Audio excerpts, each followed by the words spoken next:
Namaste, beautiful. Welcome to Yoga is the Answer. Today the question is, how can I learn to transcend my animal instincts and live my life in a more conscious way? And here I will begin to answer this question with words, and later in the week we will continue to answer this question through the asana practice with one beginner class and one intermediate to advanced class. So first I want to talk about Brahmacharya. So Brahmacharya is the fourth of the yamas. So we've already discussed 1 through 3 and also 5. The yamas are our first of the 8 limbs of yoga. Our social principles, we've already talked about number 1, ahimsa, nonviolence. Number 2, satya, truthfulness. Number 3, asteya, non-stealing, and number 5, aparigraha, non-possessiveness. Now we're going to talk about which I think is probably the most important, because I think it's the hardest to actually follow through with, which, as I said, is Brahmacharya. Brahmacharya traditionally means abstinence. Now we think of it more as moderation. So what it means is learning to be the one in control of our senses rather than having our senses be in control of us. So while traditionally that means sexually, it can also mean controlling our hunger, right? Controlling anything that we want to do in excess and finding, that middle path. So the reason I think that this is one of the most important things in life and in the yoga practice is because it is at this point that we are becoming human and we're no longer just the animal.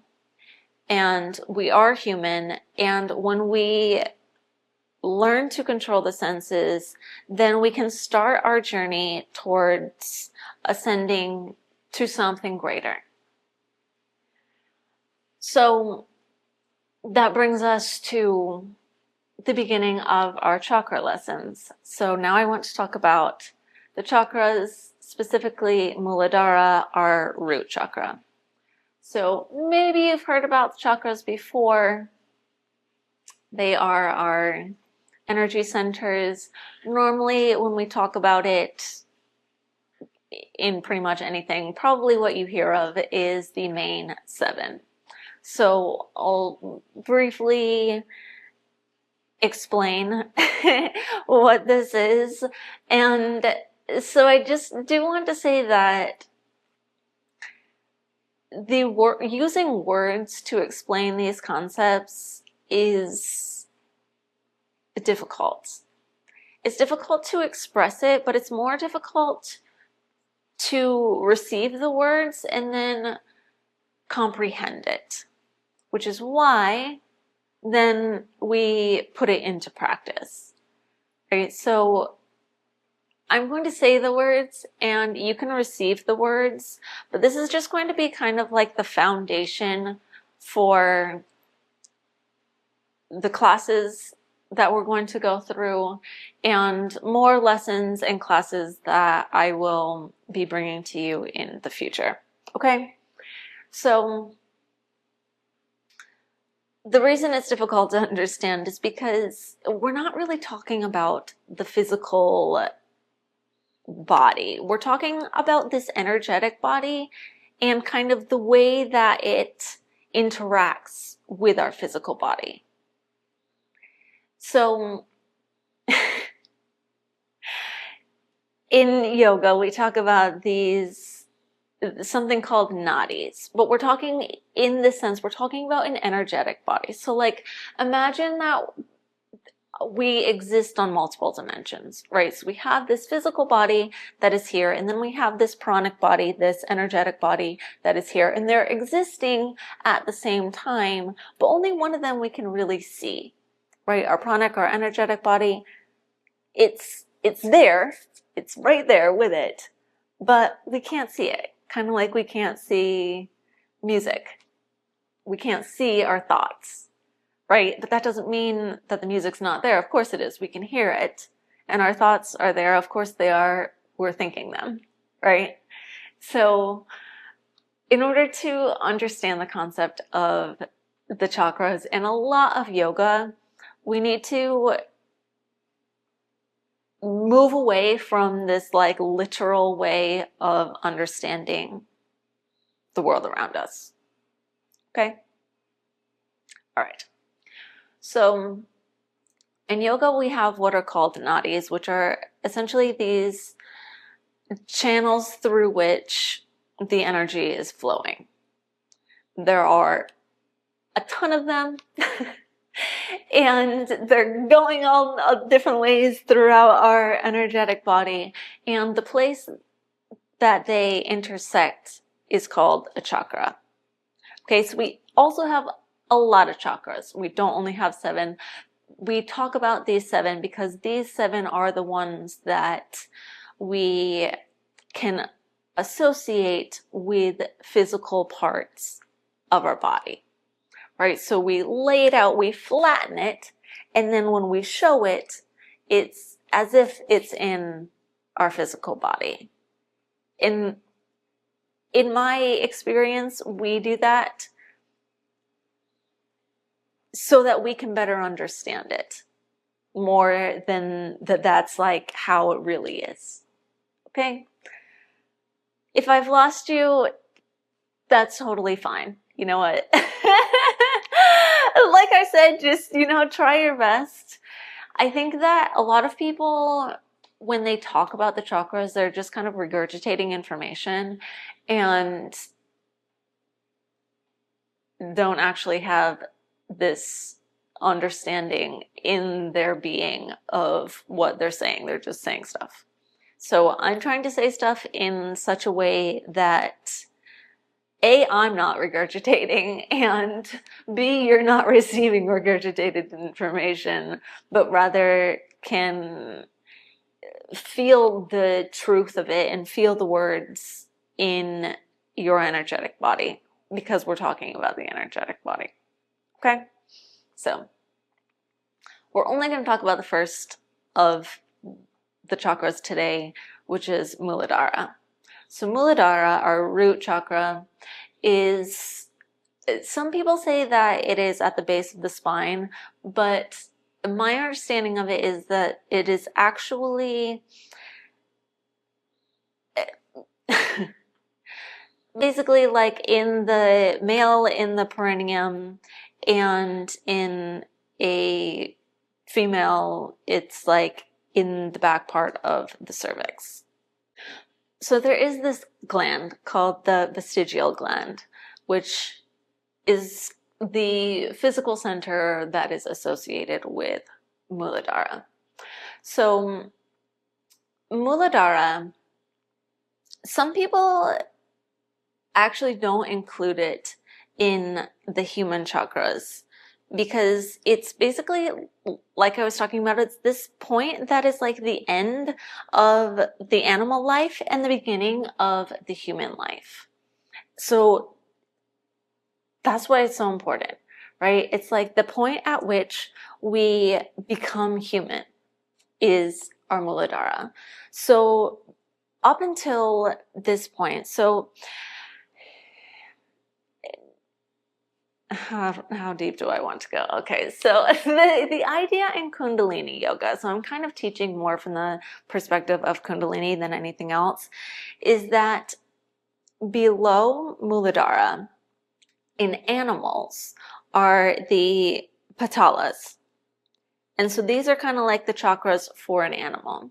And so this Kundalini energy, which is something that, again, words can't really explain. It's basically like this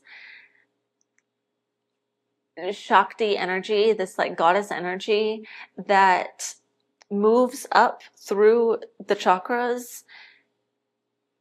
And as it moves up, it allows for us to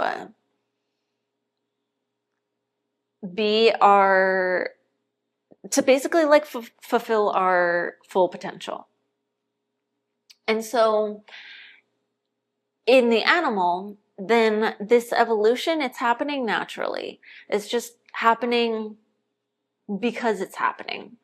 But then when it gets to Mooladhara, when it gets to the level of human, then while it can kind of happen naturally, just like as we go throughout our lives, if we really want to move that energy up and we really want to reach our full potential as a human, we need to put in work into opening those chakras, thus allowing for that Kundalini Shakti to move from the base, or Mooladhara, to the crown, or Sahasrara. I know, it's a lot. We haven't even really talked about the Mooladhara that much yet, okay? So another thing that makes the center so important is that it's where our ego begins. So we talk a lot in yoga about the ego. What we mean by the ego is this like sense of individuality, right? So animals, they're just like going, right? They're just like going through their instincts. They don't have this like sense of individuality that we do as humans. But then when we're talking in yoga, it's like the thing that we're trying to do, like the point of yoga is to realize that even though we are individual beings, we are all one, right? And so it's like the instance of being human gives us this sense of ego that is like here down in our root chakra. And then the human life and many lives, it's samsara, right? Like, is the point of this is to transcend the ego. Okay? So, are you with me?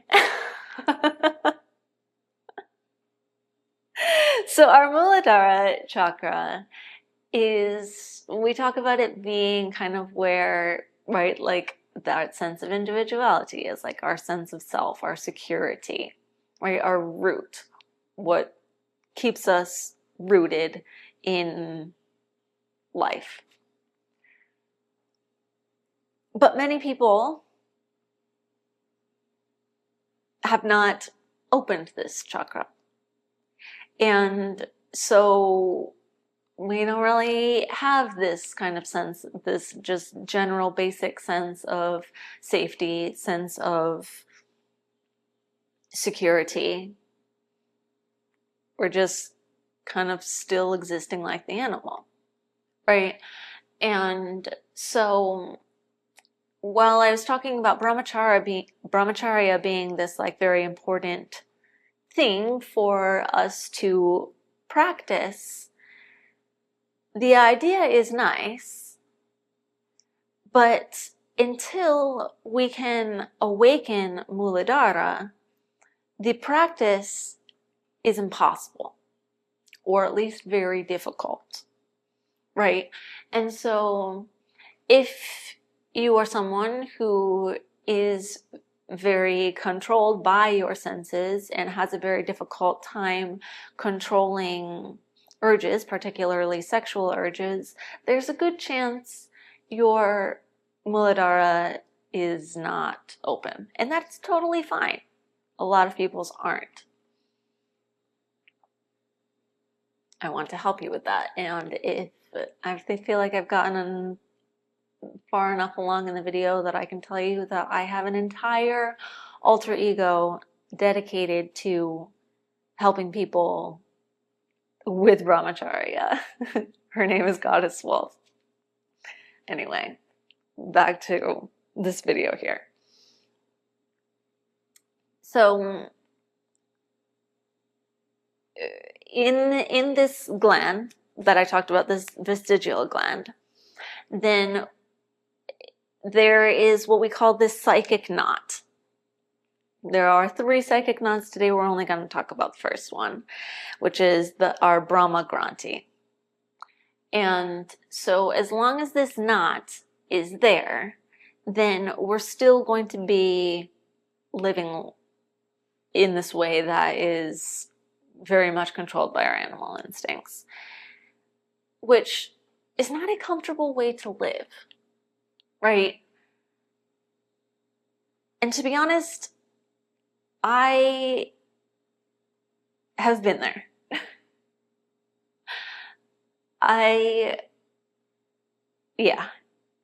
And I have done a lot of work to practice Brahmacharya. I currently practice it in the traditional sense of abstinence. So, yeah, I'm not trying to like talk down on anyone. I'm speaking from experience, which I think makes it even more powerful that I can teach you. Okay? So there's this sleeping energy in our Mooladhara, in our root chakra. And because it is sleeping, we are just we're not even aware of our full potential that we can reach as a human, let alone like on our way to getting there. But we can be. And that is where all of these various practices come into play. Yeah. So we can use our asana practice, we can use different types of pranayama, we can use kriyas. There are a lot of different ways that we can open our Mooladhara and begin to live more consciously. And so Mooladhara, our root is like basically this kind of switch. Like when we open Mooladhara, then we can even just by doing so open our Agya chakra, our third eye as well. And it's not easy, but it is very possible, and I can teach you how to do it. And I'm going to teach you how to do it. I'm going to help you move through it as we go through the week. So first, let's talk about a little bit more just like things that can kind of make more sense. Okay, so like if we're talking about this part of our body, then we're talking about our excretory system, our urinary tract system, and our reproductive system, right? So these are these physical things, systems within our body that we think of as being associated with Mooladhara. Yeah, so as we go through the process of opening it, so I feel like I'm going all over the place, I'm so sorry. In Kundalini, when we talk about the process of opening the chakras, then it's this several step process. So the first thing that we want to do is we want to cleanse it.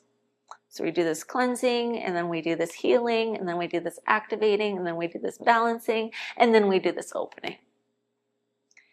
And so different people are at different levels in this process as well, right? Like maybe you're just working on the cleansing, like you just have been very susceptible to being controlled by your urges and by the senses through your life, and you just haven't even gotten to the cleansing part, which again is totally fine. Or maybe you've really been working on it and you are up at balancing and you are about to open it. So the practices that we are going to do throughout this week are going to help you get to whatever your next levels are. So it's it's genuinely possible that you can go through these, and if you're doing it intentionally, then after one, maybe two times, you might feel like, oh, wow. Okay, here I am. I'm able to now, gain this control that I've never been able to have before. Or maybe it will take you longer. That you're going to kind of feel it as you allow for your being to process what I'm saying right now, and you go through the asana practices. You're going to be able to get a better sense of where you are, and therefore how much work you need to do to get to your next step. Okay? So what else do I need to tell you? I guess we can just talk about like the basic things, like the stuff that I said a lot of people regurgitate. I will also tell you those things, okay? So we've already talked about kind of it being this sense of stability. So also we associate the Mooladhara with the color red. Okay, so that's why I'm wearing red. So more crimson red. But I do want to say that while we have this kind of general association between colors and the chakras, they're not like set in stone. So for you, the colors might be different than I say that they are, or that anyone else says that they are. So when you're going through any kind of practice for the Mooladhara, for the root chakra, if you're seeing a different color, then that is fine. That's what it means to you. That's what it is to you. We associate these in Kundalini Tantra, we associate these various lotus flowers with the chakras. And so for Mooladhara, then we are associating this 4-petaled lotus flower. So that's another thing that maybe you want to like hold in your mind as you are going through the practices. All of our chakras also have an element. Well, no, not all of them. The beginning ones have elements. And so our element is, of course, the earth, right? We are grounded in the earth. Our root is our earth element. Yes. And then we have a Beej mantra, which is a root mantra. And so all of our chakras have these different mantras that are associated with them. So for our root chakra, then that is LAM. And so we can even use this mantra by itself to really work on our ascension through awakening our Mooladhara. The way that I find it easiest to use these mantras in the awakening process of the chakras is by chanting it at in a way that you can feel it in the chakra. And so it kind of goes from like the lowest like reverberation feeling to higher. So you can kind of play around with it. For me, it's like LAM is almost, it's so low I almost can't do it. I'm going to do it for you, but this one is a difficult one for me to do on camera, but I'm going to do it for you anyway because I love you. Okay, so we would also maybe want to use our mudra, which is connecting our earth. So we connect our thumb to our ring fingers. And then we chant LAM.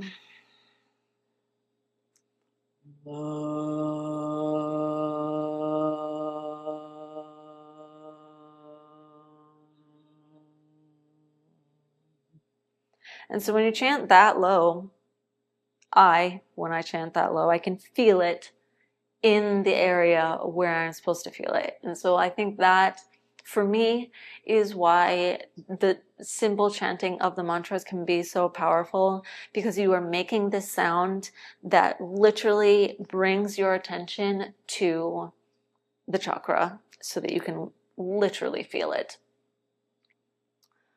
More regurgitation. And so in yoga, when we talk about this prana, this kind of flow, this life force energy, then we have different pranas, and we have one called apana, which is our waste, basically. So like when we go to the bathroom, and our sweat and our menstrual blood, all these things are called apana. It's like our waste. And so apana is the type of prana that is associated with Mooladhara. Okay, let me check if I missed anything that I wanted to tell you. Very important. As we are going through this process of the awakening of the chakras, particularly in Mooladhara, if you have not previously done work on it, if your chakra is quite closed, it is very possible that throughout the process of opening, of awakening, you will feel crazy. Some people can feel like they are in some kind of psychotic episode. Emotions can be very volatile. The best thing to do, if this is happening, unless it is very severe, is to remind yourself that you are going through this process of opening the Mooladhara chakra, and it will pass. Not to scare you, but also to keep you from maybe being less scared if this does start to happen for you, particularly because I am teaching you on YouTube. I am not there with you, so I'm not there to see what's happening for you. It's just you and your experience, and it could be difficult. And I believe it's worth it to go through this process. So all of that being said, the way that I'm going to be teaching you is a slower way. I'm going to be teaching you through Hatha Yoga. I'm also going to be teaching you through kind of my intuition, where I am combining Hatha, Vinyasa, and pieces of Kundalini kriyas, like using that same kind of energy from the kriyas, but it's not the kriyas themselves. And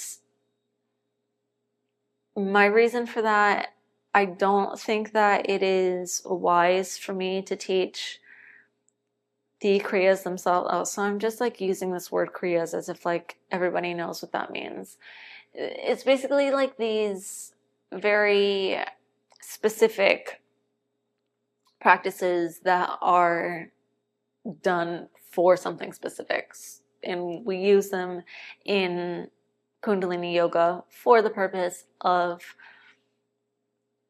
cleansing and healing and activating and balancing and opening the chakras, as well as our Kundalini Shakti in general. But in my opinion, to just kind of put that stuff, these very powerful guru pass down kriyas on the internet is just very unwise and maybe even dangerous, because they are, like I said, they are extremely powerful. And if you don't have somebody there to be guiding you, and if you haven't like gone through all this previous training, then that like really the speed at which you can be having these experiences can be quite scary. So because of that, I am taking everything that I've learned in my life and my teacher trainings and putting that knowledge into the yoga classes that I will teach you, with the intention of helping you to open the chakras in a safe and controlled way.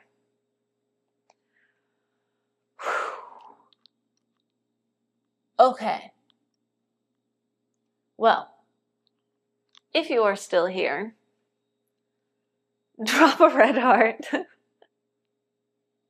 in the comments so I know you made it this far. Again, I know that it's a lot, and I know that I just kind of like said this in maybe not the most organized way, but I do tend to get things out better in my experience when I just say them versus like if I have like a lesson plan. So in front of me, like I have the things that I wanted to touch on, but it's like, I mean, like you can look at it, it's just like ridiculous notes that even I can't really read. So I was just like wanting to make sure that I didn't miss anything big, but yeah. Okay. Anyway, now I'm just rambling. So please let me know if you have any questions, comments, concerns in the comment section, and we can talk about this. We can like make it into a discussion if you want. And I want to be there to help guide you through this process. And if you have even gotten this far, like watching this entire video, you are already doing an amazing job, and I'm super proud of you, and I love you, and thank you for watching and for listening and for allowing me to guide you. I was going to say on and off the mat, but I'm technically on the mat right now, but you know what I mean. Sending so much love. Namaste.